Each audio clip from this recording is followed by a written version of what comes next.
we know about the history of white folks abusing the continent of Africa. We know about the Berlin Conference, where literally they got together and split up Africa and said, well, who's going to take different parts? We know about King Leopold killing more people.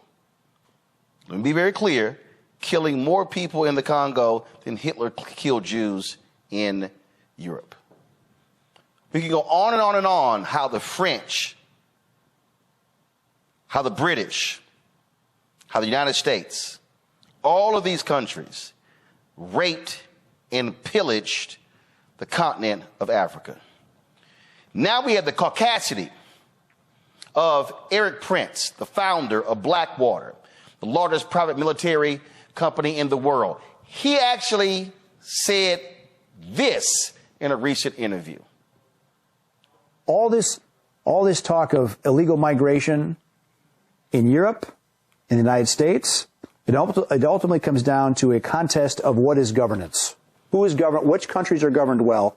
And if so many of these countries around the world are incapable of governing themselves, then it's time for us to put the imperial hat back on to say, we're going to govern those countries if you're incapable of governing yourselves, because enough is enough.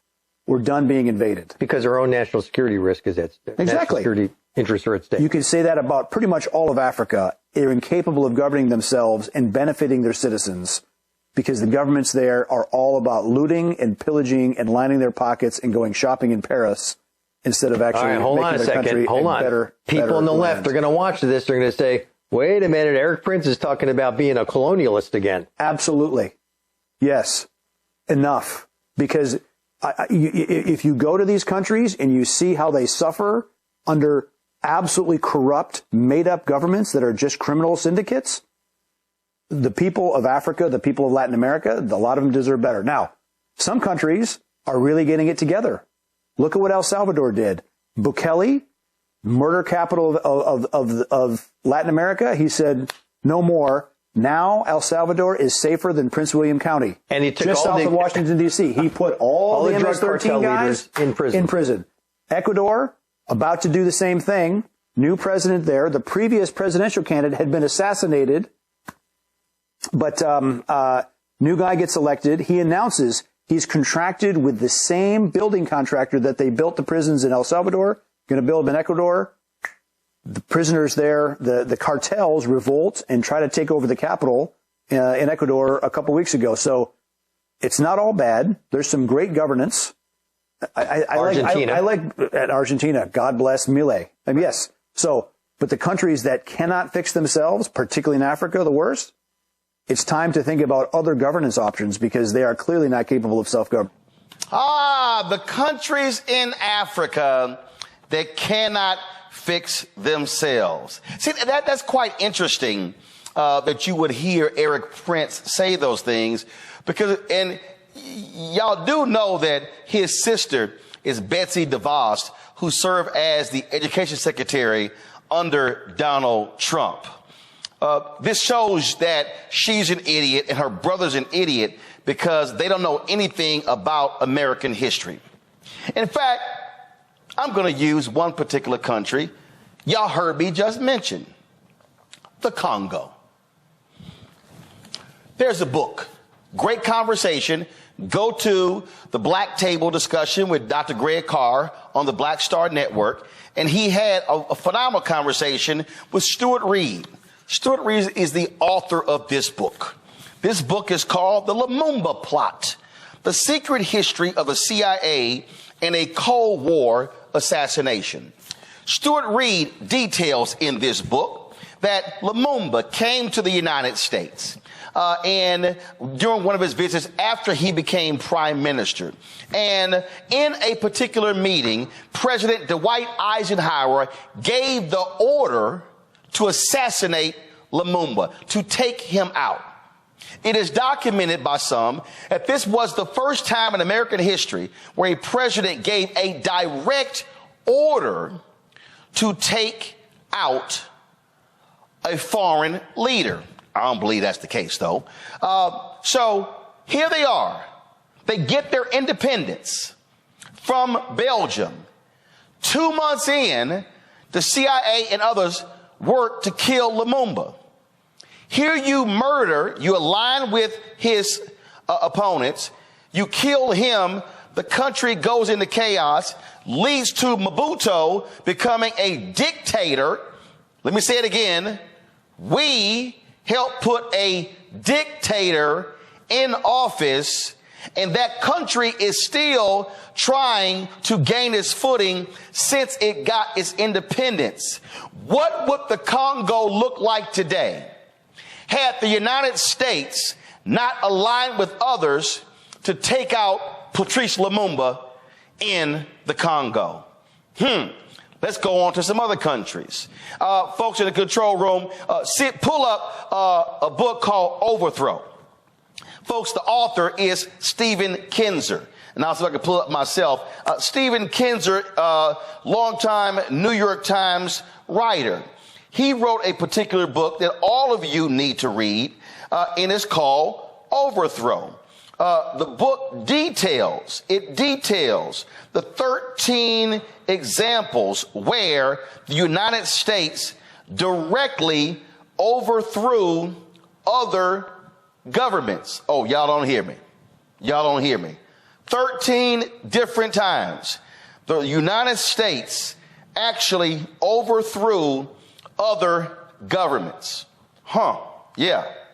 What I'm saying is absolutely correct. So here we are talking, here's Erik Prince talking about these other countries, and how they now have all of these problems, and we must take these countries over in order to get them under control because these people can't govern themselves. Yet we, the United States, played a role in making this happen. This is the book right here, Overthrow: America's Century of Regime Change from Hawaii to Iraq. We can detail what took place in Libya. We can talk about what happened in Guatemala. Are y'all aware, Kinzer writes it in his book, that the Panama Canal originally was not supposed to go through Panama?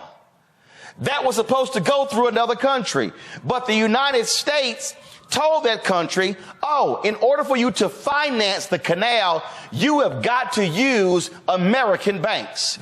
The country said, no, we're good. We got a better deal with European banks. So the United States, along with the PR company, created this entire story that was a lie, that there was a particular volcano in this country that hadn't erupted in centuries, somehow could erupt, and that will destroy the canal. That's how it was built in a canal. In fact, let me just go ahead and stay on Panama. Noriega was running drugs in Panama. Guess who payroll Noriega was on? The CIA's. Come on. Do y'all even know where the phrase banana republic comes from? The phrase banana republic comes from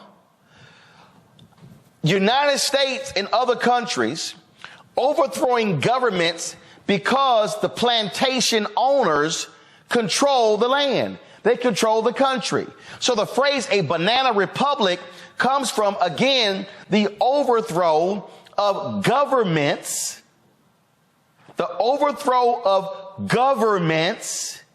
to aid economics. Let's not talk about Chile.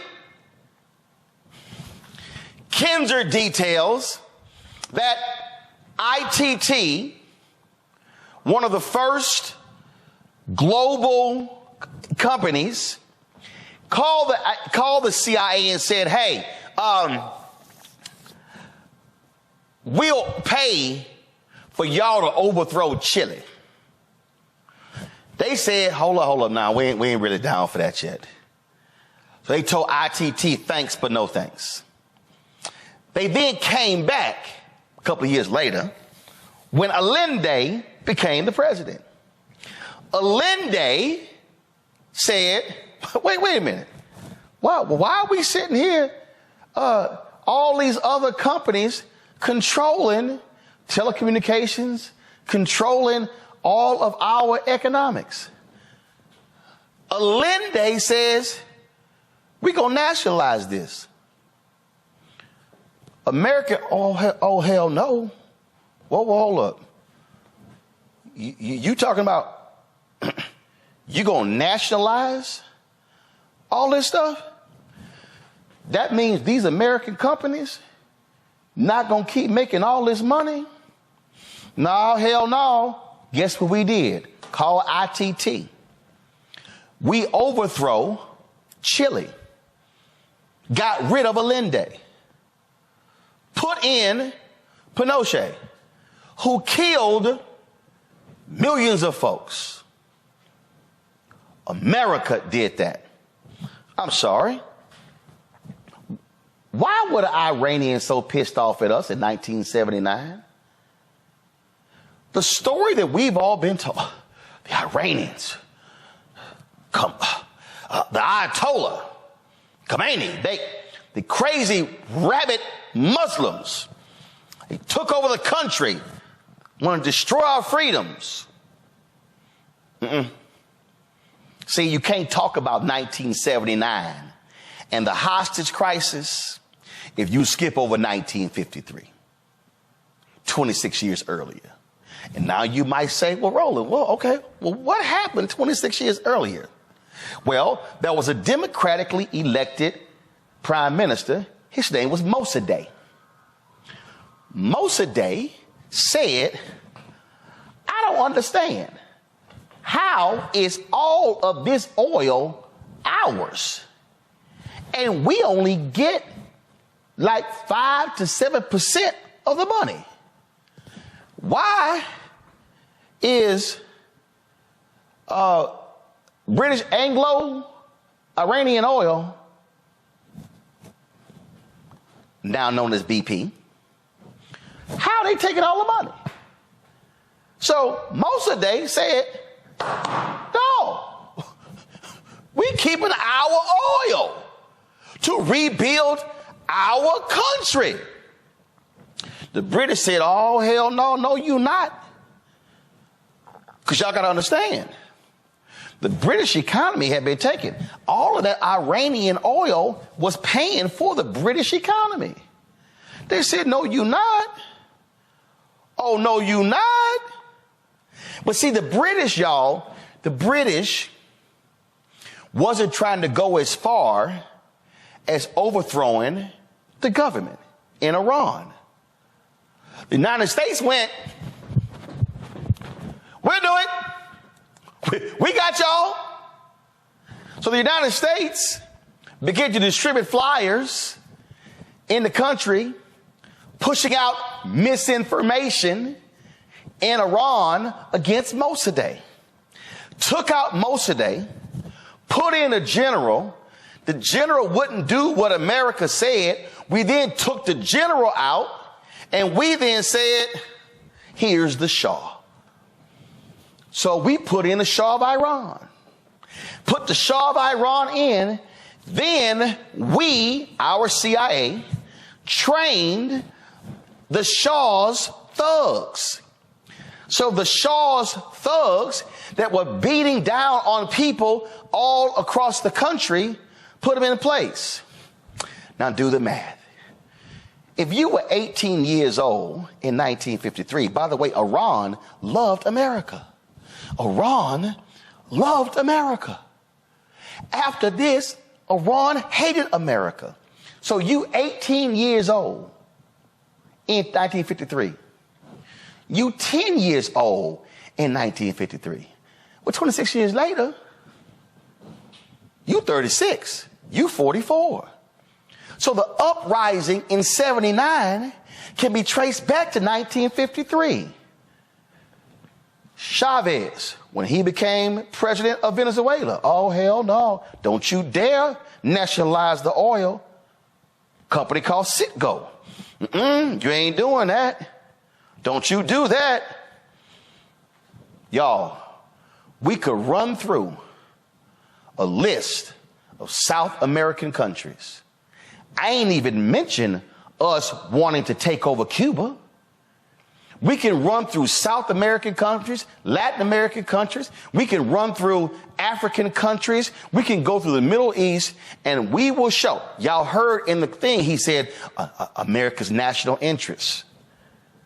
We, the United States. See, this is the stuff they never wanted to teach us in school. One of the reasons why you have instability all over the country is because you had the United States, John Foster Dulles, Allen Dulles. Yeah, Dulles Airport, named after one of them. They were the ones, Secretary of State, running the CIA, and that was American foreign policy. Take your pick. Nicaragua, Guatemala, Panama, Venezuela, Mexico, on and on and on.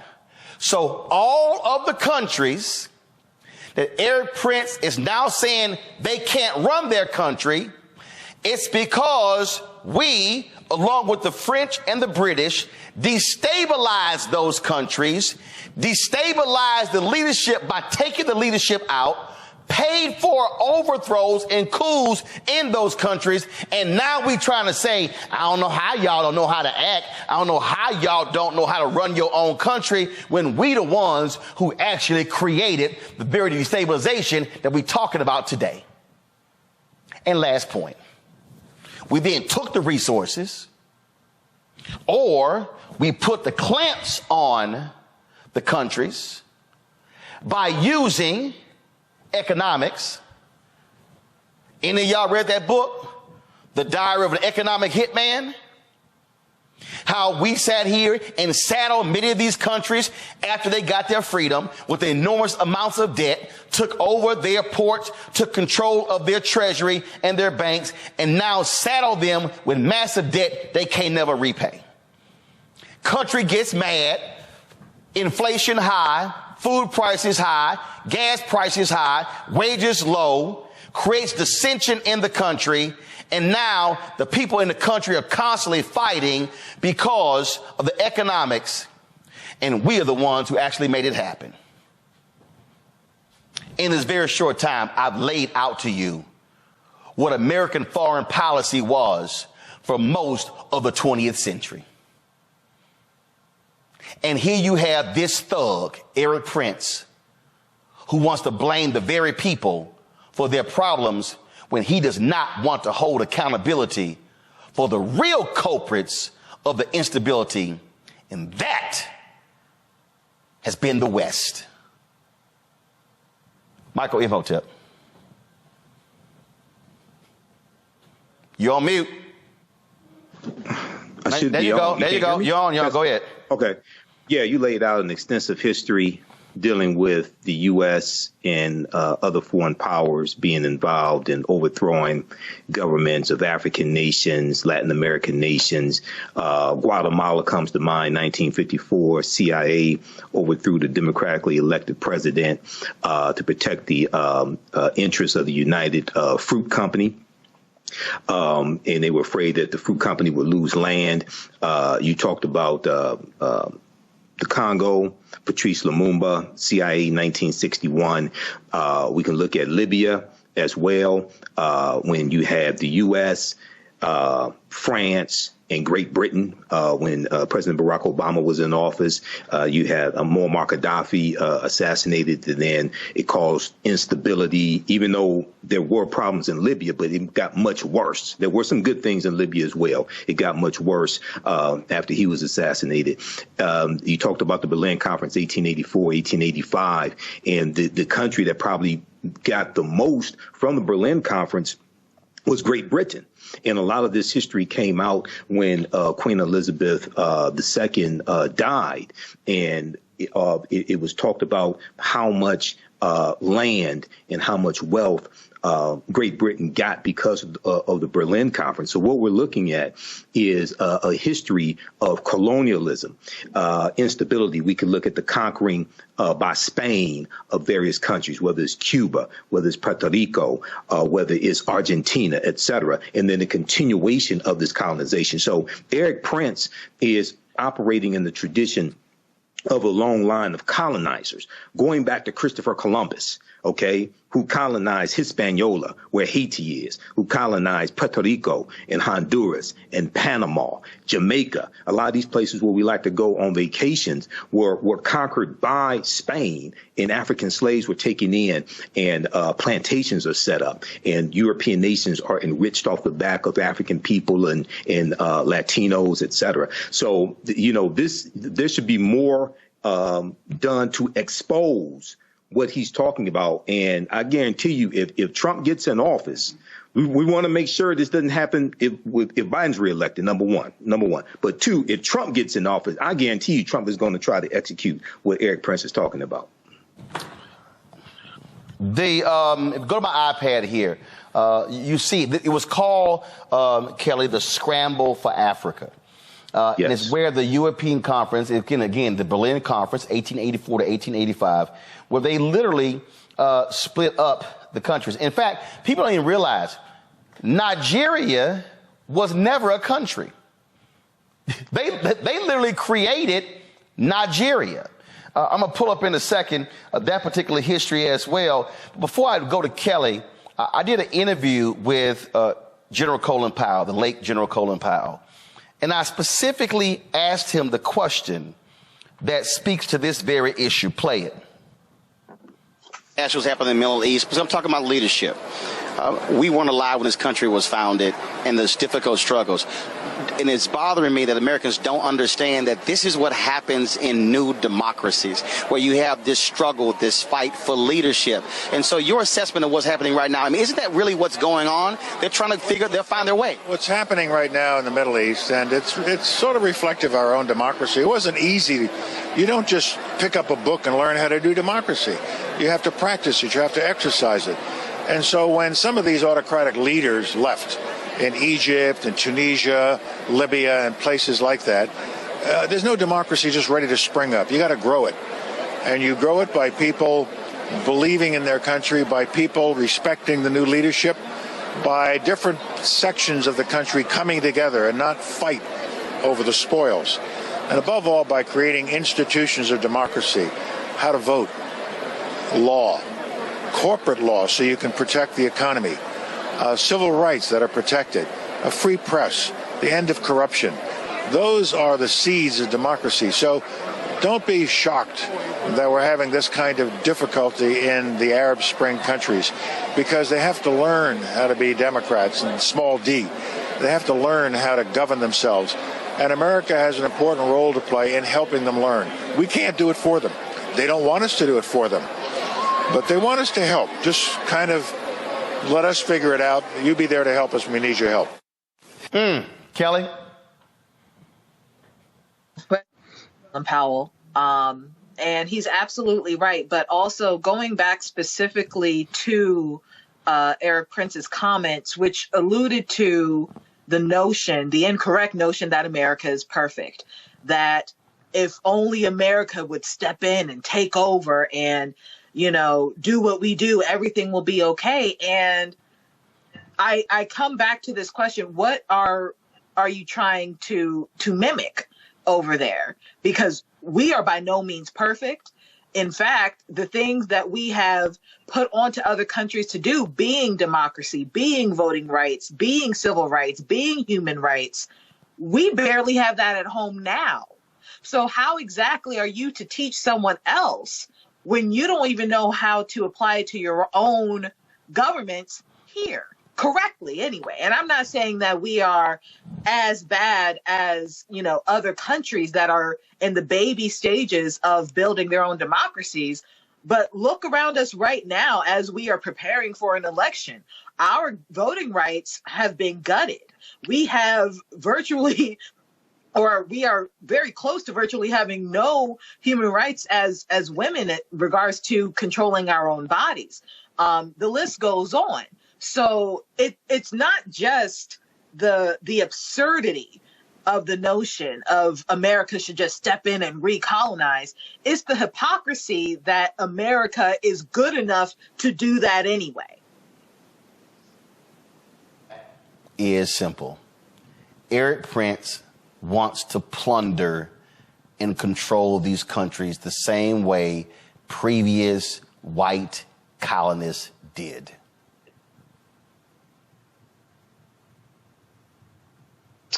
I don't know if that was for me. That's for you. That's for you. That's for you. Okay, thank you. I didn't hear it, but I said Matt. Go ahead. I first have to laud you, Roland, because I think that was a masterclass in history that's necessary for the context. And all I'll add is really kind of three things. First, this is not localized just to foreign policy. This is the exact playbook that we see in the domestic side when you have disinvestment of communities, you have plundering of communities, and then once a city or municipality determines that that community is now advantageous politically, which we've seen across the country, they go in and steal the land and they vilify the people who are living there, despite having underinvested and destabilized the community through disinvestment. So the first thing is that there are corollaries on the domestic end, which we see primarily in our Black and brown communities across this country. But the second thing is, there's a lot of subterfuge here, because not only is it paternalistic, right, and acting like these countries, one, don't have the sovereignty and the autonomy to govern themselves, but the reality is there's a race. It's a land grab. We know that the Chinese are paying or buying 1/5 of sub-Saharan African exports and are investing in Africa incredibly as they are in Latin America. And I think the reality of it is some of it is a subterfuge to do exactly what you said, the perfect word, plunder, to go in and to try to find a way to get the reins over these governments and then take those natural resources the way it's been done since time immemorial. And the third point I wanted to mention is I actually happen to be reading right now The Colonizer and the Colonized by Albert Memmi. And if you read this book, which is about the colonization of Tunisia and Algeria in the 1950s, he outlines exactly what the European powers did in terms of destabilization, and not only destabilization, the psychological elements that they used on those they were colonizing to try to make them aspire to assimilation and also hate themselves, to create that that tension so that they can go in and take those resources and plunder. So that's all it is. It's a monetary thing. It's a land grab, and it's couched in this, we have to help them because they can't help themselves, despite the fact that the things they're allegedly unable to help themselves from are direct consequences of repeated and concerted efforts to destabilize and plunder. So we're seeing the byproduct of that and the recontinuation of that through the paternalism to act as though they can't govern themselves, despite having the sovereignty and autonomy to do so. You see, folks, this is why what we have to do is what I have called the education beyond the education. There's the formal education, there's the informal education. And so I was pulling up here, and so a phenomenal book of Stephen Kinzer. Go to my iPad. I read this book here. It's called All the Shah's Men, An American Coup and the Roots of Middle East Terror. An unbelievable book for you to begin to understand what happened in Iran and why these countries in the Middle East feel the way they do about the United States today. This other book, boom, Bitter Fruit, the untold story of the American coup in Guatemala. Same thing. You see right here, it says right here, though the events in Bitter Fruit happened almost 28 years ago, there's an intriguing similarity to some of the phrase-making of the State Department in Central America today. It is a tale of dirty tricks, the manipulation of public opinion, the smearing of the precious few journalists who managed to dissense what was really going on, and a foreign policy that borrowed more from Doonesbury than diplomacy. It is a fast-paced and well-documented history, a thoughtful and compelling book. I just want y'all to understand that these things are real. We can't act like these things, simply did not happen. I told you about the Dulles brothers. They controlled American foreign policy. They were the ones who led the Bay of Pigs, and it was Kennedy who fired them. This book here is also a stunning one. The brothers, John Foster Dulles, Allen Dulles, and their secret world war. It details, again, John Foster Dulles was Secretary of State. His brother was Director of the Central Intelligence, where they literally were sitting here plotting and overthrowing numerous countries. All I'm trying to say, folks, is that when you listen to people like Erik Prince, he wants to be them. They want to dominate these countries. They want to control their resources. They want to control their money. That's what's going on here. And we better understand and not just go, oh, that guy's talking crazy. No, it's not. Not when he has military contracts. I'm telling y'all, if you read this book and if you read Overthrow, go back to my go back to my iPad. Overthrow just blew me away. I'm telling y'all, you read this, you will begin to understand what happens today. The problem that we have in this country is that when we talk about today, we're not factoring in the last 50, 60, 70 years and more. We're not. So we're just like, oh, what's going on today? Nope. There are reasons why many of these countries have instability and have unstable leadership. And it's because in many of these cases, the United States of America played a role in destabilizing these countries. That is it for us. Michael, you got a class coming up real quick? Yeah, Saturday, February 10th, 2 p.m. Eastern Standard Time, a new 10-week online history course. Ancient Kemet, one of the original names for Egypt, the Moors, and the Ma'afa, understanding the transatlantic slave trade, with what they didn't teach you in school. Visit our website, AfricanHistoryNetwork.com. Register right now. You've never seen anything like this. It's going to totally blow you away. AfricanHistoryNetwork.com. Folks, that's it for us. Michael, Kelly, Matt, we appreciate it. Thanks a lot. Visit our website, AfricanHistoryNetwork.com. AfricanHistoryNetwork.com, and we also have the information right here in the thread of the broadcast. Ancient Kemet, the Moors, and the Ma'afa, understanding the transatlantic slave trade, what they didn't teach you in school. Okay, this is a new 10-week online history course that I teach. We're going to do an introduction today, as soon as I finish here, and we deal with thousands of years of history and what leads up to the transatlantic slave trade taking place. Okay, and this is over 200 slides that I put together. We have 80 to 100 articles that we reference. We have excerpts of interviews that I've done with many of our scholars over the years also that hits on different aspects of this history. Okay, we do the sessions live. All the sessions are archived and recorded. You can go back and watch it anytime. Okay, and just at our website, just click here, register here. In the class, I'll go over the lesson plan because I have a lesson plan laid out for all 10 classes, and we'll send you the lesson plan in the, so you can download it also. I'm trying to get the link straight on the website so you can actually look at the lesson plan there. But this is my life's work. I started teaching this class in 2007. It's taken 7 years to get the class, really develop it to where it is today. 80 to 100 articles, 15 books that we reference. You don't have to buy any of these books to follow along in class. Class is on sale $80, regular $130. And we do the sessions live. All the sessions are archived and recorded. So even after the course is over with, you can go back and watch the entire course. Okay. So you don't lose access to it. I don't want to do that. I want you to be able to 2-3 years from now, be able to still access this class. All right. Also, if you like this type of information, you can support the African History Network, $ the AHN show through Cash App, $ the AHN show through Cash App. Also through PayPal, paypal.me/the AHN show. So go to our website, AfricanHistoryNetwork.com, scroll down, and we have the information here for the Cash App, PayPal.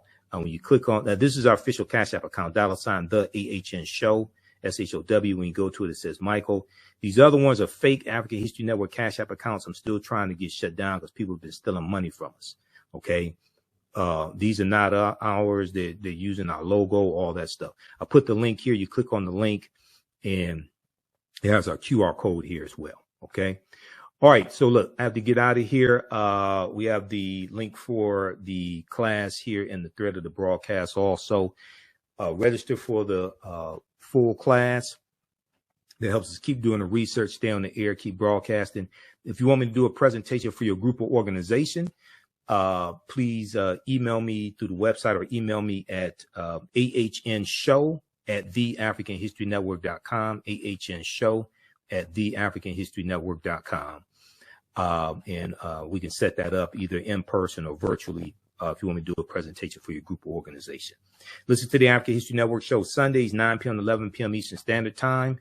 right here on our social media platforms. Visit our website for more information about that. And watch me on Fridays on Roland Martin Unfiltered, as well on the Black Star Network on Facebook, YouTube, Roland Martin, Facebook, YouTube. Download the Black Star Network app. Okay. Remember, right now is correct your own behavior. It's not over till we win. Wakanda forever. And we'll talk to you next time. Peace.